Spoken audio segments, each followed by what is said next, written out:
Let's begin the final module, right? This module is persisting issues, and we'll talk first about diets and supplements that kind of predominate the landscape of today and yesterday, really. Um, Again, another continuum wherein the idea of a diet pill kind of started with mainstream exposure to this DMP, right? The ATP uncoupler, as it was called, where your body was producing energy but no ATP energy. So the energy that was created was heat. People who took this found, oh, I'm pepped up. My engines are running hot, and so I can, and you're burning fat, at rest more. But overheating. So this stuff was taken off the market. This happened in the 30s with this popular stuff called DMP. People are familiar with Weight Watchers and their point system. I won't get too much into it. You guys can look up Weight Watchers. You'll definitely have a trainee that, if they're not active, especially, they'll have tried Weight Watchers. If you're talking to enough people, someone has tried it. There's a point system. Definitely look it up. It's definitely impactful in today's climate. These two diets, the Zone and the South Beach, this one has, these two were based on ratios. The Zone is actually more in line with a reasonable amount of a ratio. I believe they talk about having 30% of fats and proteins, and the rest carbohydrates, for example. Probably one of the more reasonable ideas. Probably more of the not so mainstream one-off diets that people definitely were into at one point. Everybody's into their keto and their paleo, varying successes. A lot of people, whether they're active or not, will lose weight. Can lose weight pretty fast, as with any diet, by cutting out sugar. And of course, that's because you're cutting out tons of calories, and a huge percentage of the ratios we're kind of used to here in the Western world. And then there's this stuff right here. I'm not sure why this is even. The stuff is caffeine in a very small quantity with not many or none potentially calories. So it's caffeine without calories. It's energy with just caffeine. I'm not too sure about this one at all. But you'll hear about people trying some form of these 5 right here. Let's move forward to alternative eating practices.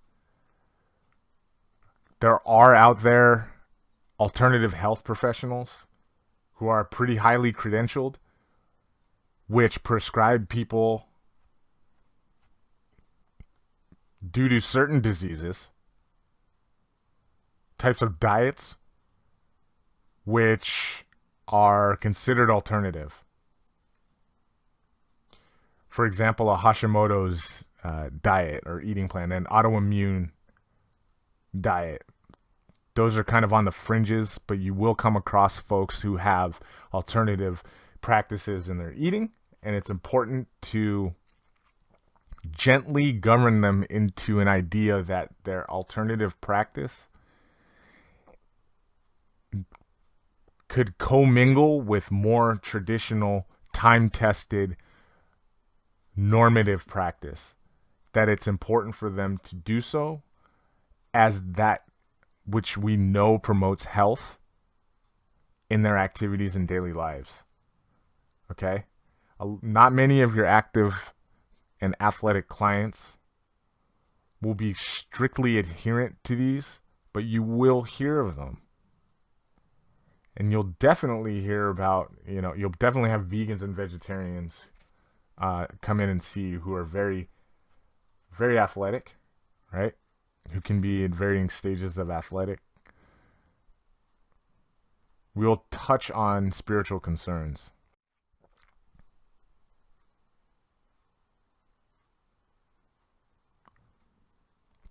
Let's talk about gluten and gluten insensitivity.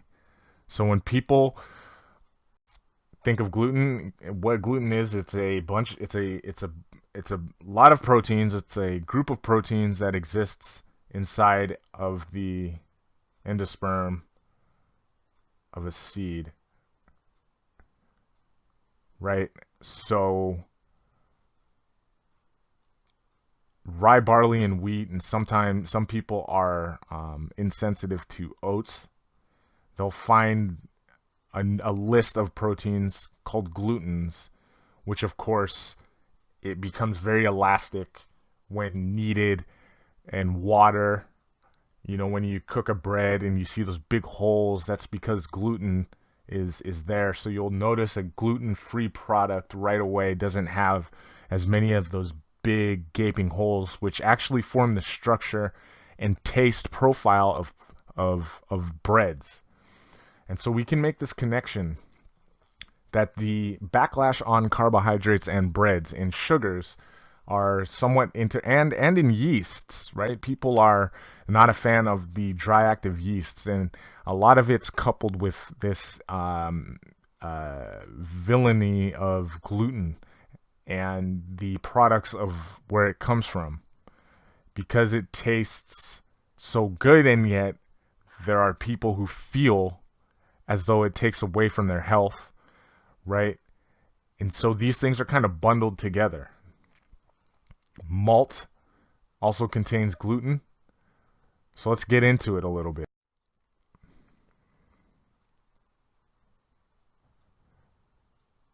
Celiac disease worldwide is amongst 1% of the population has celiac, right?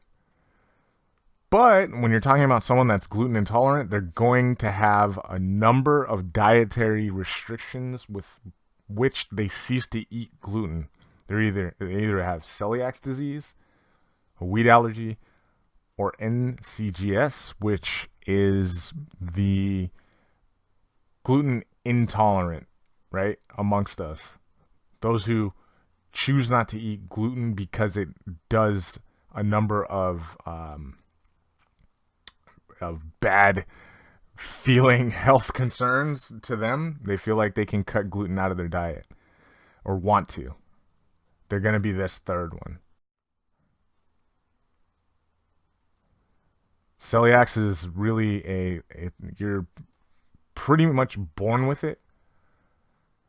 And so you need lifelong food management. This is unavoidable.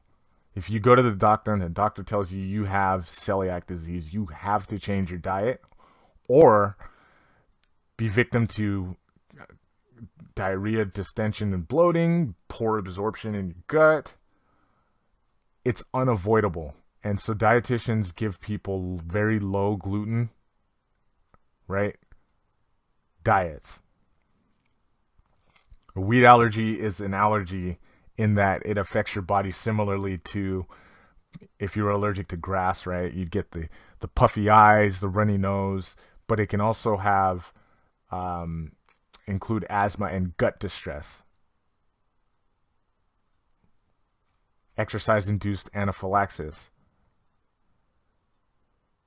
Gliadin, which is one of those ones that creates that big bubbling effect in breads, has been linked to wheat allergies. And of course, allergies and antigens are related. This is nothing different. It's just wheat is the source of the allergy. And last, this guy, NCGS. Right? If you have someone that's complaining about eating a bowl of pasta and they're having terrible stabbing pains or bloating, or they feel inflamed, these are the key terms that you'll hear people who are gluten-free eaters, right? Gluten-free eaters. And what scientists have found is that their ailments mimic and almost totally irritable bowel syndrome. So they don't know if people just have IBS, which is totally treatable. It's a syndrome. or if they have some kind of gluten intolerance.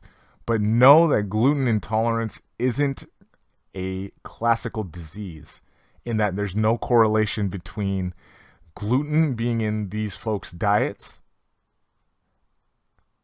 and the pain that they're having, in that it could be irritable bowel syndrome, right? There's no connection between the contents of gluten and the pain, the bowel distress, nausea, and depression and anxiety that people, and lethargy, fogginess that people experience from eating a big pizza, with a deep dish pizza with a thick crust, right? So a lot of folks will experience these things. They'll say, I'm gluten intolerant, and it's self-diagnosed. They should go and get a celiac disease test. The immunoglobulins and the cofactors need to be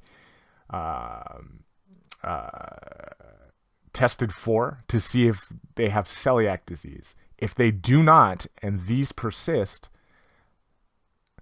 right, what happens is people say, I'm gluten intolerant.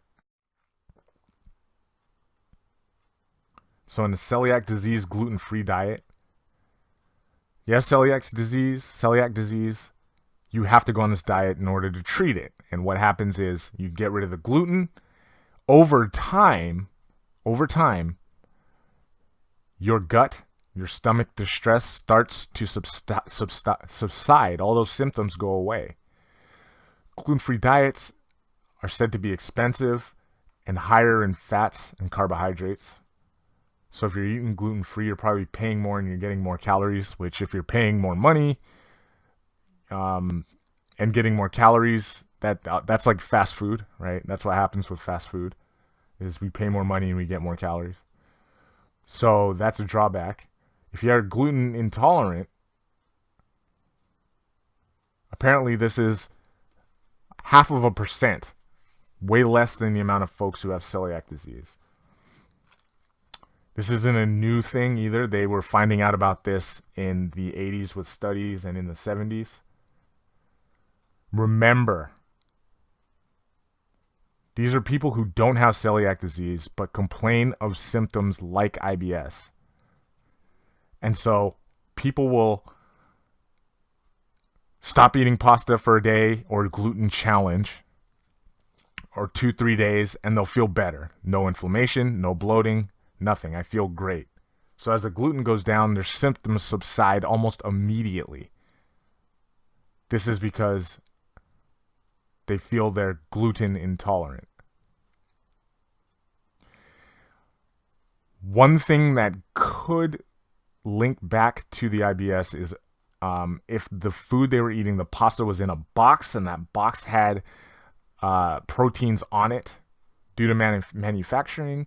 The proteins of a food, like they're eating jelly beans, and the jelly beans had a minor amount of gluten in them.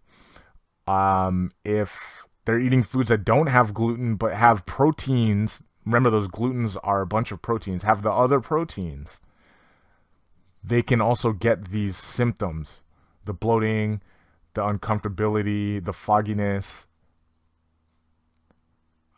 They should definitely see if it's IBS, right? And a surefire way to tell is if they stop eating the gluten, their symptoms go away pretty quickly. You want to go on a gluten-free diet now, don't you? Right? You do it and you feel better. You start challenging, right? You take out grains, and then you take out processed bread. You're only eating sourdough. You're only eating, homemade yeast that you literally just leave outside, the sourdough method. Okay? Or you try it, you find it to be expensive, there's no correlation to benefit in your health scientifically, and you're increasing your calories, right? At that point, you might want to go get tested for celiac and other allergies to see if it's that's causing your distress.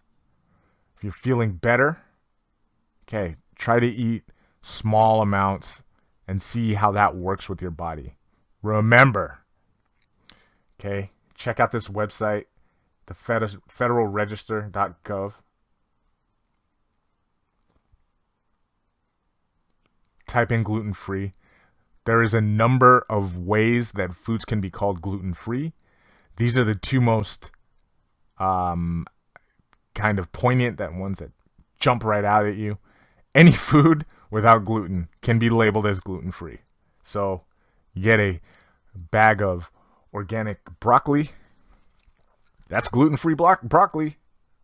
And we see it all over the place, right? There's not a oat in sight.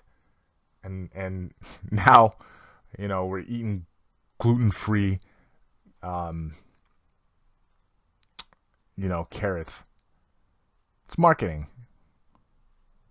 And remember, the gluten has to be below a threshold, 20 parts per million, as is the case in wheat starch. If it's below that number and packaging doesn't increase this number, you can call it gluten-free.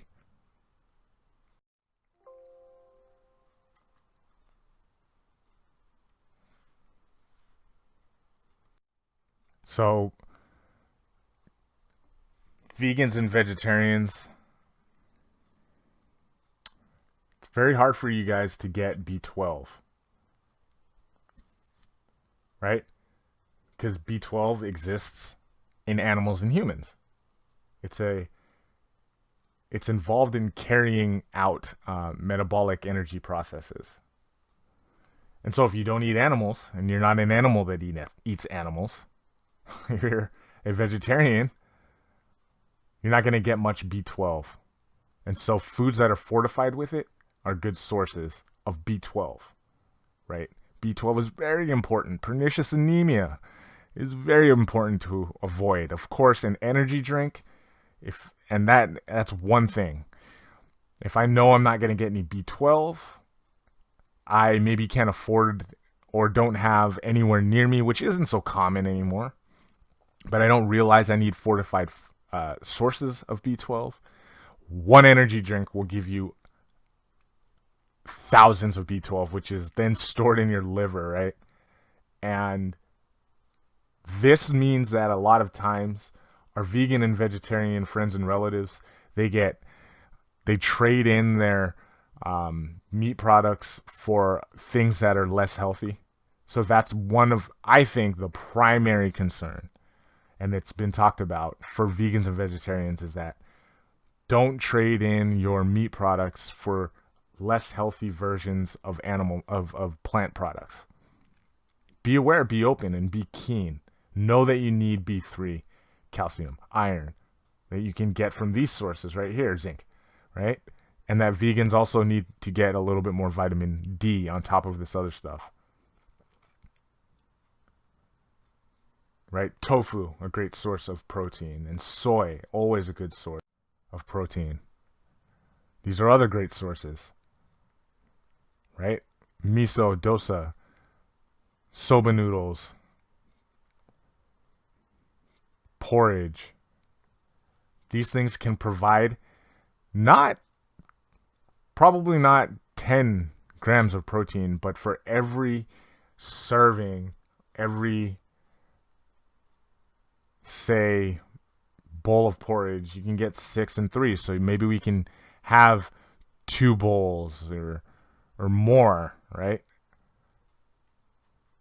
Definitely 100% need to be aware of food choices in vegans and vegetarians, and helping them get more protein in their diet.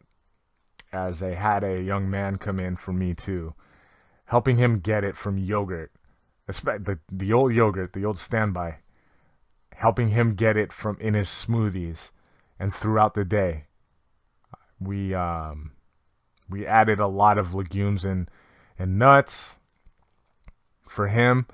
Those additions helped him get the protein he needed. He eventually gained his 5 pounds in a little over 4 months. Started lifting pretty heavily. He was a vegetarian.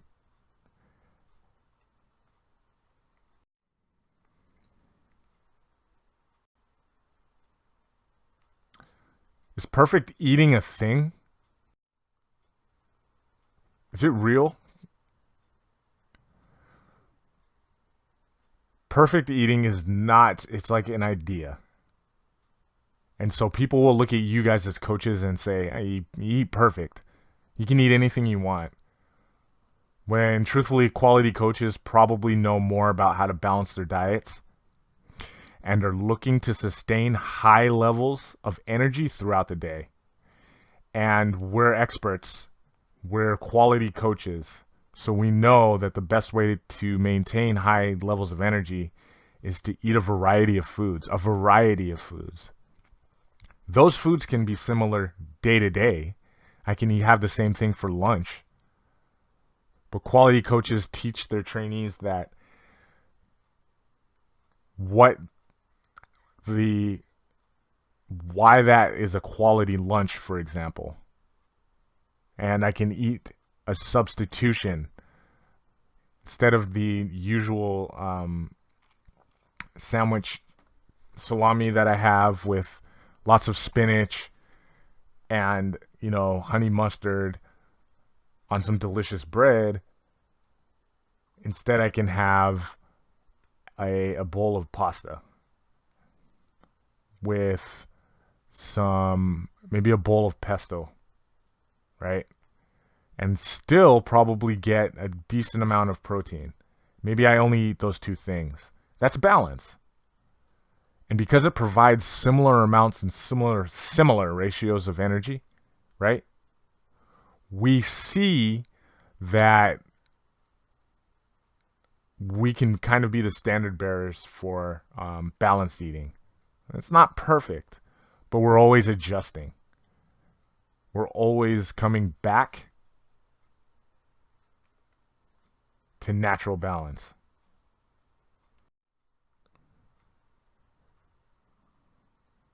Relapses. We want to teach people that relapses are a thing and they might happen. There are ways to manage it. Be very realistic and let your trainees know that relapses will kind of occur in some fashion. You can have kind of a full relapse, or you can kind of bring in these chain of events that lead to a full relapse. And you have to be aware of both. You should be aware. Make your trainees aware of both. Yeah, and I notice about half of the people will hit a wall as running as fast as they can and just fall flat, right? And they'll kind of proverbially lick their wounds. They'll take time to recover. They'll take a lot of time to get over the impact. And in that time where changing occurs, they find themselves back at the contemplation stage where they don't know if they can continue, right? There's too many cons, not enough pros. And I noticed that the other half of folks who do relapse are gradual relapsers when they do relapse.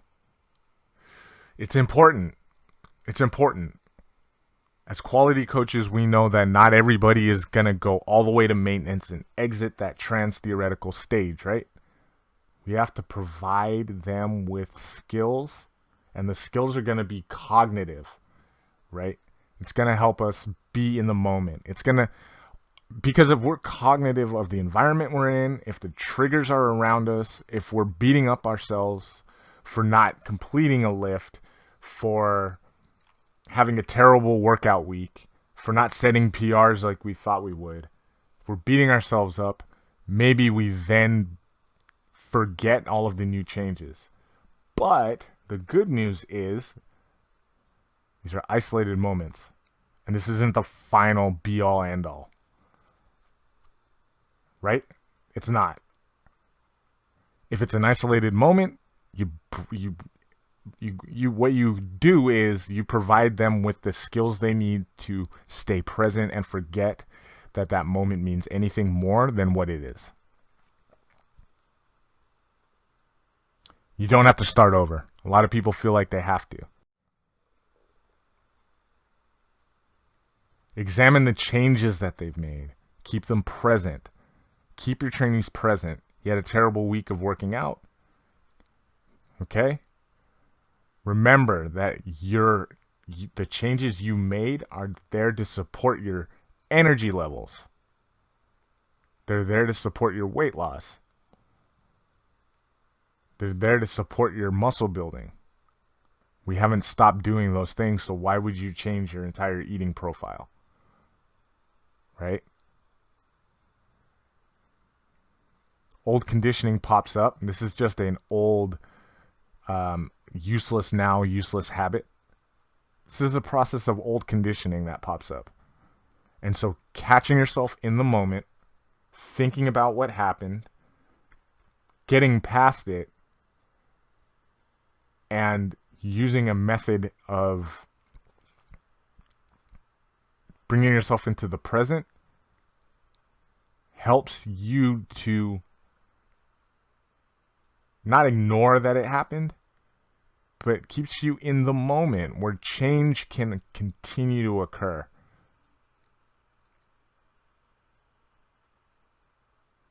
New conditioning, guys, this is important. This is very important right here. Will counter old thought processes. Okay?